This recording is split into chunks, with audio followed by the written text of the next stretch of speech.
Welcome back to the third episode of Byakhya's Economic News Picks of the Week. I'm your host John Manandar, and today I'll be presenting the weekly business and economic highlights of the country from 13th to 19th May 2022.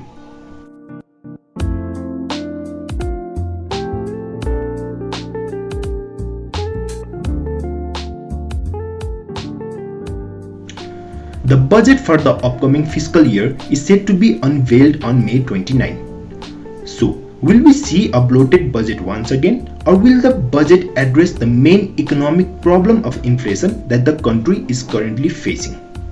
How will the economy benefit from the launch of the second international airport of the country? What is the reason behind the sudden and unexpected ban on wheat exports by India? And what is the economic implication of the ban for Nepal, which is India's second largest importer of wheat? Why have foreign employment saving bond failed so terribly in Nepal, and will it this time too? And finally, why should not the government diddle-daddle to open doors to the private sector into the power trade of the country? These are all the news topics that we'll be covering in today's video. Sounds interesting, right? Let's get into it. The government obviously has a lot on its plate right now. Firstly, it is struggling to keep the already COVID-battered economy from sinking further under the shockwaves of the Russian-Ukraine crisis.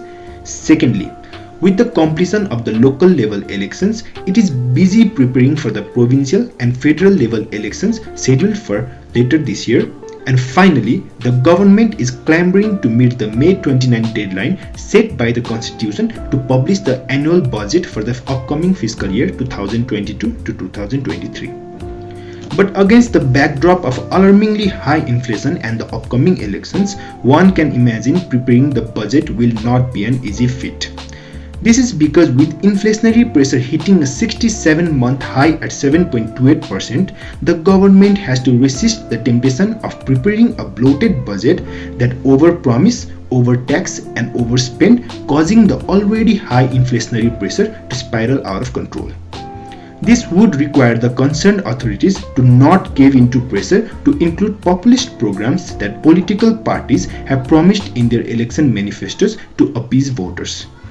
But at a time when the need for fiscal prudence has never been greater, the government has proposed the expenditure ceiling for the next fiscal year at around Rs 1.74 trillion. This is about 7% bigger than that of the current fiscal year's budget. According to economists, the expenditure proposed by the government is also larger than the spending capacity of the government.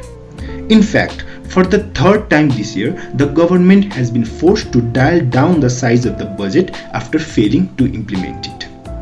Anyways, considering that the absorption of the budget and especially the capital portion of the budget has remained incredibly woeful at a mere 31.28% this year, in a welcoming move, the Ministry of Physical Infrastructure and Transport has decided not to propose any new big projects to be included in the budget. Instead, the ministry has decided to prioritize finalizing the big projects that are already under construction but have not been able to move forward. Now to the next news. At 7:07 am on Buddha Jayanti, which is May 16, the Jazeera Airways of Kuwait landed on the tarmac of Gautam Buddha International Airport, GBIA, making history as the first foreign airline to land at the freshly inaugurated second international airport of the country. Fittingly, the landing plane was greeted with a water cannon salute and applause. Even though the construction of GBIA was delayed by 4 years and faced a cost overrun of Rs 1.28 billion, its completion is nevertheless, as put by Prime Minister Deuba, a historic achievement for Nepal's aviation, tourism and overall economic development and prosperity in the long run. As Nepal's second international airport, GBIA will serve as an alternative to Tribhuvan International Airport in the sense that airplanes will no longer have to divert to other countries in the event of bad weather or other technical issues. Also, with the capacities to serve more than 750,000 passengers annually, GBIA will also help to disperse the heavy and unmanageable traffic in TIA that was forcing planes to hold for hours in the skies and passengers to suffer hours of delays on the ground. Moreover, GBIA is just 18 kilometers away from the UNESCO World Heritage Site of Lumbini. Therefore, it will serve as a gateway to Lord Buddha's birthplace for pilgrims and help connect Lumbini to Buddhist circuit in South Asia as well as to the rest of the world. Undoubtedly, cultural tourism in the country will see a boost. In a broader context, since talks about the construction of GBIA began in 2010, Bhairava, the city where the airport is located, has observed the construction of large-scale infrastructure, including a slew of luxury hotels to cater to the anticipated increase in tourists.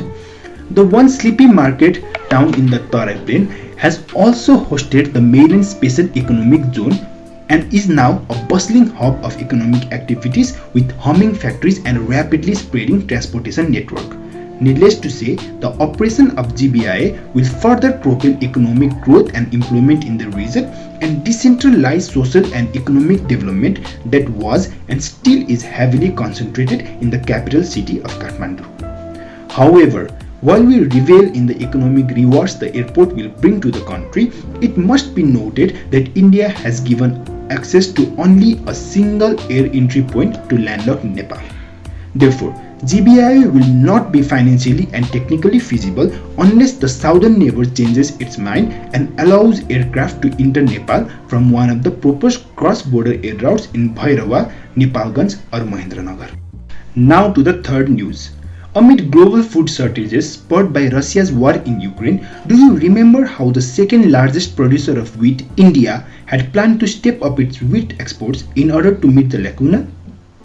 Earlier this month, Prime Minister Modi had even stated India's resolve to increase its wheat exports, stating the farmers of India had stepped up to feed the world.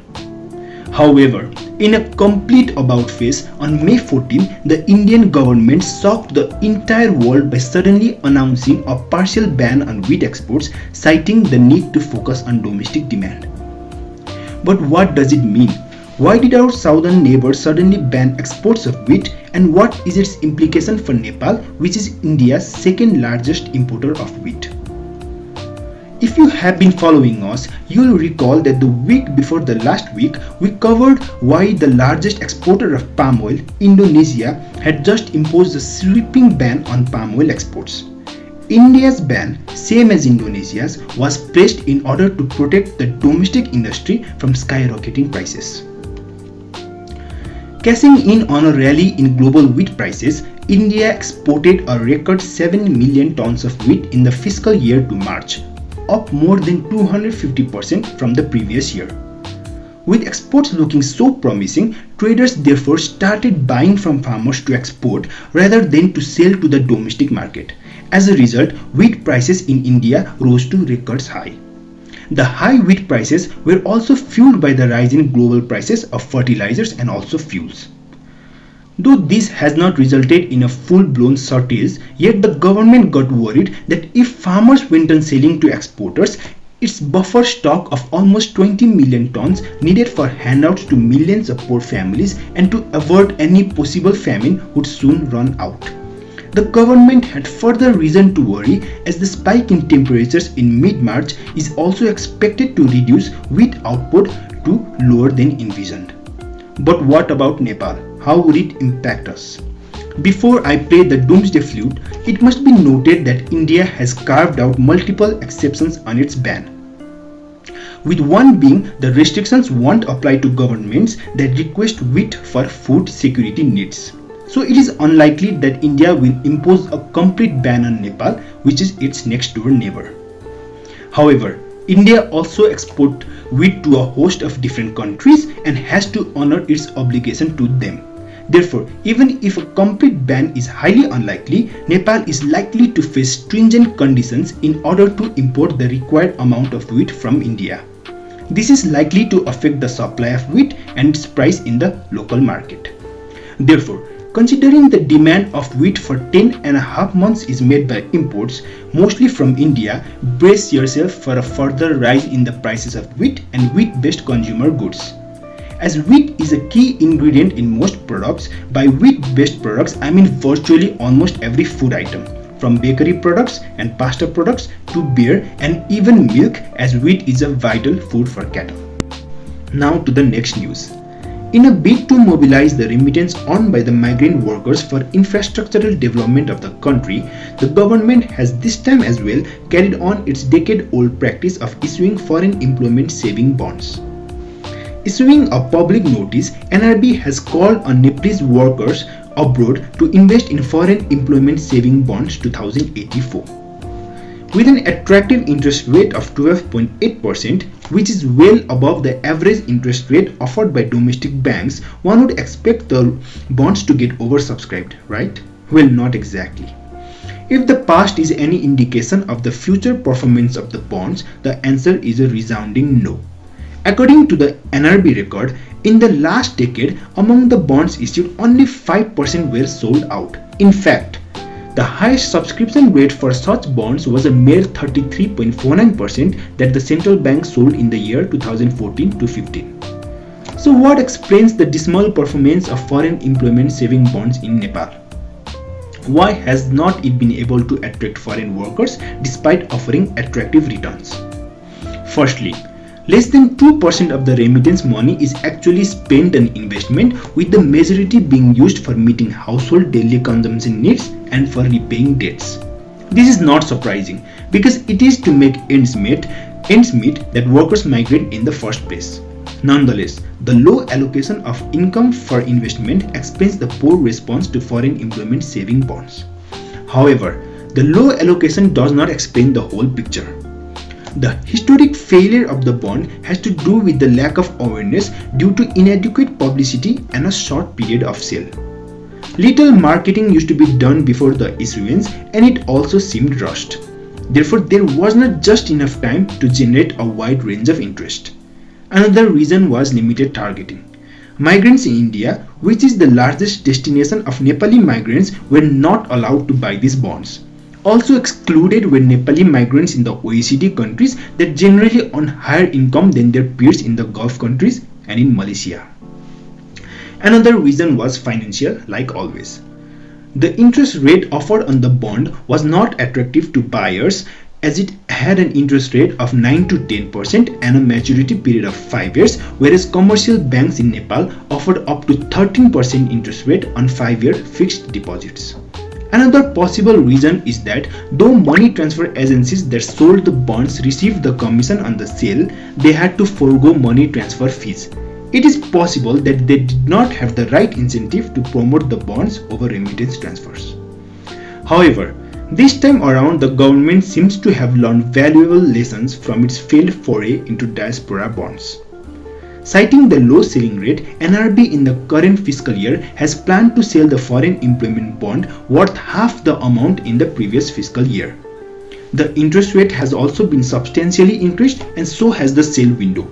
The government has also made the bonds accessible to a wide range of foreign employees and has also attempted to increase its awareness. So, with various positive initiatives, this time around we might see the bonds performing better. But who knows? We have to wait and find out. Now to the final news.